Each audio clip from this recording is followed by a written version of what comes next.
예, 그럼 윤석열 대통령의 구속 취소 청구 인용 결정에 대해서 김청윤 기자 그리고 백인성 법조 전문 기자와 더 자세히 얘기 나누겠습니다. 어서 오십시오. 윤 대통령 측이 구속 취소를 청구할 때 주장했던 사유들이 있지 않습니까? 그것부터 먼저 짚어볼까요? 네, 윤 대통령 측에서는 자신의 구속을 취소해야 된다면서 여러 가지 주장을 폈는데요. 예. 우선 구속 기간이 지난 상태에서 석방이 되어야 하는데 그대로 기소를 했다. 구속 기소를 했다는 것이 첫 번째였고, 나머지 이유로는 공수처법상 공수처의 수사 범위에 내란죄가 포함되어 있지 않다. 그리고 수사처 검사와 검찰청 검사가 법률상 근거 없이 구속 기간을 서로 협의해서 나눠 사용했다. 그리고 신병 인치 절차도 거치지 않았다. 이런 여러 가지 이유를 들었습니다. 요약을 하면요, 법원은 첫 번째 주장, 그러니까 구속 기간이 만료됐다는 주장만 받아들였고, 나머지 주장에 대해서는 판단을 하지 않았습니다. 예, 그러면 말씀하신 그 사항별로 살펴보죠. 일단 법원에서 구속 기간에 대한 판단 어떻게 내린 겁니까? 네, 우선 구속영장에는 구속기간이 최대 20일까지로 정해져 있습니다. 예. 이 기간 동안 수사기관이 신병을 확보해서 수사를 하라는 기간이거든요. 따라서 피의자가 체포 적부심 등을 신청을 하면 수사 자료가 법원에 가 있기 때문에 수사를 하지 못하겠죠.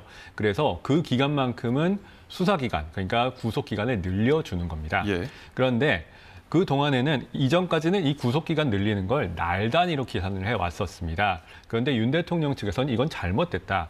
서류가 실제로 법원에 갔던 시간만큼만 구속기간이 늘어나야 된다. 이렇게 주장을 했고 법원이 이를 받아들인 겁니다.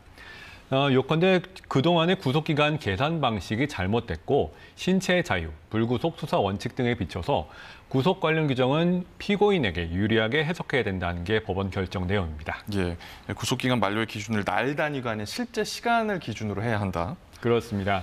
예컨대 실제 시간은 한 33시간 정도인데 예. 그 33시간만 늘어나게 되면은 검찰이 26일 저녁에 기소를 했는데 그날 아침에 이미 만료가 됐다는 것이거든요. 예. 그 시점에 석방이 되었어야 되고 구속 기소를 한 것은 위법하다. 이런 설명입니다. 그리고 결정문을 보면 수사기관 간의 혼선도 언급을 했습니다.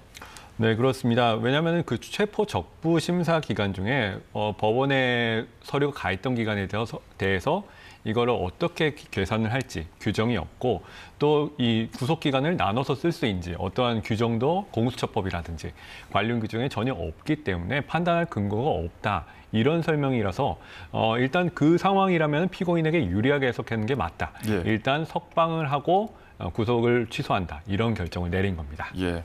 수사처의 수사 범위에 내란죄도 포함되는지 이거에 대해서는 지금 법원이 어떻게 판단을 한 겁니까? 이 부분에 대해서는 구속 결정문에 정확히 판단이 나오지 않았습니다. 예. 이 부분에 수사적법 아무래도 이 본안에서 그 수사기관 그러니까 공수처의 내란죄 수사권이 있느냐 이 부분이 중요하게 다뤄지고 있기 때문에 이 구속 취소 결정에서 이걸 먼저 결정을 내버리면 본안을 선취해버리는 것이기 때문에 예. 아마 그 논란을 피하기 위해서도 그 결정을 하지 않고 넘어간 것 같습니다. 예. 신병 인지 절차 얘기도 나오던데 이건 뭡니까? 구체적으로 신병 인치 절차를 하기 위해서는 그러니까 피의자가 어느 곳에서 어느 쪽으로 인도된다 이런 설명인데요. 그에 관련된 법 규정이 있는데 이 절차를 지키지 않았다 이런 설명으로 보여집니다. 예. 그럼 법원은 윤석열 대통령이 제기한 주장들, 시간, 기관, 절차 이런 것 중에서 일부만 받아들였다고 볼 수 있는 겁니까? 그렇습니다. 지금까지 설명드린 여러 가지 주장들 중에 구속기간이 만료됐다. 그래서 석방을 해야 된다. 이 주장을 받아들인 것이고 나머지 주장들에 대해서는 구체적인 판단을 하지 않고 본안에 맡겼다. 이렇게 보면 될 것 같습니다. 예. 김청윤 기자 앞에서 저희가 살펴보기도 했습니다만 여야의 반응 자세히 짚어주시죠. 예, 앞서 오대성 기자의 리포트와 또 이제 반응 직접 보셨는데요. 여야 모두 가장 큰 관심사는 이제 진짜 윤석열 대통령이 구속 취소 인용으로 인해서 실제 석방되냐 여부입니다. 예. 인용 결정을 환영한 국민의힘은 윤 대통령이 바로 석방될 수 있도록 뒷받침하는 입장을 지속적으로 지금 내고 있는데요. 일단 검찰을 향해서 항고하는 일이 없기 바란다고 했는데 형사소송법에 따라 검사는 7일 내에 즉시 항고를 할 수 있습니다. 항고를 하게 되면 판단 절차를 거쳐야 되기 때문에 곧바로 석방이 되지 않을 수 있다는 법 해석이 있고 이를 좀 지지하는 입장을 내고 있는 겁니다. 그리고 만약 검찰이 항고를 했을 때를 대비해서도 2012년 유사한 사례에 대해 헌법재판소가 위헌으로 판단한 그런 판례를 들면서 즉시 항고를 하더라도 석방을 지휘해야 한다고 했습니다. 그러면서 검찰이 항고를 하면 인권 옹호 기관으로서 사명을 저버리는 거라고 했는데요. 이건 예. 이제 검찰을 압박하려는 의도로 볼 수 있겠습니다. 예. 국민의힘은 공수처 수사가 불법 수사였다는 점도 법원이 확인한 거라며 공수처를 향한 공세도 펼쳤는데 향후 형사 재판에서 공수처의 수사권 문제 그리고 절차 문제를 들어서 윤 대통령한테 유리한 판단을 유도하기 위한 것으로 보입니다. 예. 또 민주당은 긴급 의총을 열기도 했습니다. 어떤 내용들 나왔습니까? 네, 민주당은 검찰을 향해 즉시 항고해야 한다고 국민의힘과는 반대 입장을 내고 있는데요. 예. 이번 구속 취소 인용이 구속기간 계산에 대한 검찰과 법원의 해석 차이에서 생긴 절차상의 문제일 뿐이라고 좀 문제를 축소시켰습니다. 그러니까 이 절차상의 문제를 재판단 받아야 하니까 항고를 하라 이런 입장인데요. 항고 절차를 통해서 윤 대통령을 구속 상태로 더 유지하고자 하는 속뜻이 담겨 있는 것으로 보입니다. 동시에 검찰을 향해서는 이렇게 중요한 문제에 대해 검찰이 부실한 수사를 한 것이 아니냐. 이도가 있을 수도 있다. 이렇게 하면서 검찰을 압박하기도 했습니다. 이 또한 검찰의 항고를 유도하기 위한 정치적인 호소로 좀 해석이 됩니다. 예. 민주당은 그러면서도 향후 윤 대통령의 탄핵 여부를 결정할 헌법재판소에는 이번 법원의 구속 취소 인용이 영향을 미치지 않을 거라고 선을 그었습니다. 대통령실이 곧바로 직무복귀를 기대한다는 입장을 낸 데 대한 반박으로 보입니다. 여야의 이제 법조계 출신 의원들이 많은데 그분들이 이제 각자 유리한 주장을 이제 펼치고 있지만 어디까지나 이건 정치적 입장에 불과하고요. 결과적으로 검찰이 항고 결정을 내리거나 내리지 않거나 해야지 정리가 될 것 같습니다. 다만 검찰이 입장을 내지 않는다면 그럼 형사법에 규정된 대로 7일간의 정치적 공방은 더욱 가세질 것으로 보입니다. 예, 뭐 검찰의 결정을 지켜봐야겠습니다. 검찰 입장은 아직 안 나온 거죠? 검찰 입장은 아직 안 나오고 있습니다. 예. 윤석열 대통령 측 반응은 어떻습니까? 윤석열 대통령 측은 세 줄의 반응을 냈는데 예. 일단 구속 취소 결정을 환영한다고 했고 수사권이 없는 공수처의 보여주기식 불법 수사가 뒤늦게나마 바로잡혔다. 그리고 대통령실은 국민과 함께 대통령의 조속한 직무복귀를 기대한다고 했습니다. 대통령실이 직무복귀를 기대한다고 이렇게 입장을 낸 거는 헌법재판소의 탄핵 판결에 이번 그 인용 결정이 영향을 미치길 바라는 그런 마음일 겁니다. 직무복귀한다는 거는 탄핵 기각 결정을 예상하면서 낸 거기 때문에 그렇게 보입니다. 네. 예, 각자 엇갈린 반응 등을 내놓고 있습니다. 공수처는 어떤 반응 내놨습니까? 공수처는 구속기간과 관련해서 검찰의 즉시 항고 여부를 지켜볼 예정이라고 했는데 검찰한테 공을 던진 거죠. 아무래도 이제 그 항고의 주체가 기소를 한 검사이기 때문에 중앙지검에서 이제 결정을 해야지 공수처도 이제 자세한 입장을 내겠다면서 한 발 물러선 건데요. 그러면서도 이제 결정문에 구속기간 관련한 판단 외에 구속 취소 사유에 관하여서는 이렇게 쭉 적혀 있는 게 있는데 이게 피고인 측 주장을 그냥 재판부가 이제 써 내려간 거라고 하면서 이걸 재판부가 받아들인 것은 아니다. 이렇게 좀 선을 그은 입장문을 냈습니다. 예, 아까 백인성 기자가 언급한 것처럼. 네. 사실 관심사는 윤석열 대통령이 즉시 석방되는지 여부일 텐데 백 기자 언제 석방되는지 예측이 가능한 겁니까? 일단 전례가 없는 상황이기 때문에 예. 검찰의 즉시 항고, 앞서 말씀하신 것처럼 검찰의 즉시 항고 여부에 따라서 석방 여부가 결정이 될 전망입니다. 우선 형사소송법은 법원의 구속 취소 결정에 대해서는 검찰이 즉시 항고를 할 수가 있고 그리고 즉시 항고를 하면 석방 절차가 중단되도록 규정을 하고 있습니다. 그런데 즉시 항고 기간이 7일, 그러니까 일주일로 지정이 되어 있어서요. 풀어 말하면 윤 대통령은 검찰의 즉시 항고 기간 동안 구치소에 계속 머물러야 된다는 주장이 있습니다. 반면에 구속 취소 결정이 있으면 구속영장의 효력이 소멸이 되기 때문에 즉시 석방되는 게 맞지 않냐. 이런 주장도 역시 있습니다. 예. 그럼 언급하신 즉시 항고를 검찰이 즉시 항고를 하면 어떻게 되는 겁니까? 현행법상 검찰이 즉시 항고를 제기하면 석방 결정의 집행이 중지가 되기 때문에 항고법원, 그러니까 중앙지법의 위 법원의 결정이 있을 때까지 윤 대통령은 계속 구치소에 수감이 되는 걸로 해석이 됩니다. 즉시 항고 기간 그리고 즉시 항고의 심리 기간 동안은 계속 구치소에 머물러야 된다는 소리고요.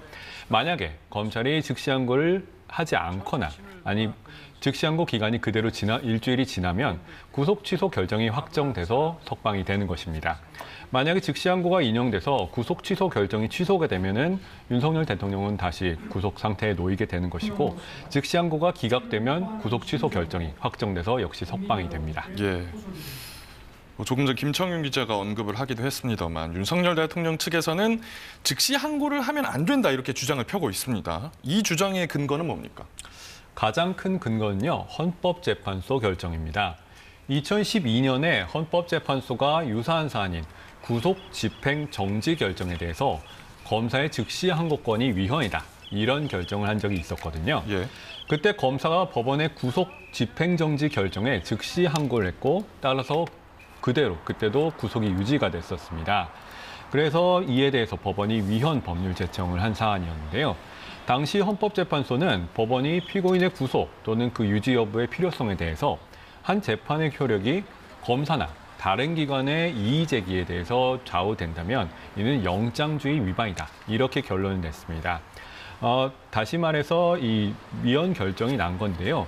1992년에는 보석 허가에 대한 즉시 항고 역시 검사의 즉시 항고권 역시 위헌 결정이 났었습니다. 예. 즉 헌법재판소가 지금 구속 취소 사안에 대해서 즉시 항고를 위헌 결정한 적은 없는데 지금까지 유사한 사안에서 위헌 결정을 내린 걸 감안하면 구속 취소 결정 역시 위헌 결론이 날 가능성이 높다. 그러므로 즉시 항고를 하지 말아야 한다는 게 그 결정의 그 주장 내용입니다. 네. 만약에 검찰이 즉시 항고를 포기한다. 그럼 어떤 절차가 이어지는 겁니까? 앞서 말씀드린 것처럼 석방이 되는 것이죠. 예. 일주일이 지나면 석방이 되는 것이고 통상적 사례를 들면은 법원이 구속 취소 결정문이 검사에게 송달이 되고 이 검사가 등본을 송달받으면 즉시 항고를 제외했으니까 지체 없이 석방을 지휘하게 됩니다. 구치소장이 형집행법에 따라서 권한이 있는 사람의 석방 명령 이거에 따라서 서류가 도달받은 후 5시간 안에 석방 절차를 해야 되고요. 만약에 서류에서 석방 일시를 지정했다면 그때 석방이 되는 절차입니다. 만약에 석방이 되면 네. 이후에 윤석열 대통령이 재구속될 가능성도 있는 겁니까? 가능성은 상당히 낮아 보입니다. 이게 왜냐하면 현행법상 형사소송법이 구속되었다가 석방된 사람은 다른 중요한 증거를 발견한 경우를 제외하고는 동일한 범죄 사실에 대해서 다시 구속하지 못한다고 규정을 하고 있기 때문입니다. 예. 윤석열 대통령의 구속 취소 결정은요, 우선 구속 기간이 만료된 상태에서 공소가 제기됐다는 것이고, 이건 구속세가 소멸한 경우에 해당이 되거든요. 따라서 이 경우엔 새로운 구속영장을 발부받아서 재구속하는 것이 원칙적으로 불가능하고요. 유일하게 재구속이 가능한 경우는 앞서 말한 것처럼 다른 중요한 증거를 발견한 경우, 이거 하나인데, 이건 수사기관이 이전에 발견하지 못한 정당한 이유가 있는 증거여야 되고 단순히 기존 증거를 재해석하거나 보강한 정도로는 인정이 되지 않습니다. 예, 검찰의 항고나 석방 지휘 시점이 어떻게 될지는 지켜봐야겠습니다. 관련 소식이 들어오는 대로 전해드리겠습니다. 그러면 구속 취소 청구가 인용이 된 이 시점에서 향후 재판 과정에는 어떤 영향을 미칠까요?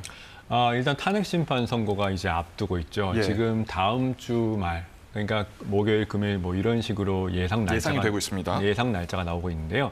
물론 재판부의 정권 사항이겠지만 만약에 재판부가 그대로 선고 일정을 잡았다면은 그대로 진행될 가능성이 높아 보이기도 하고요.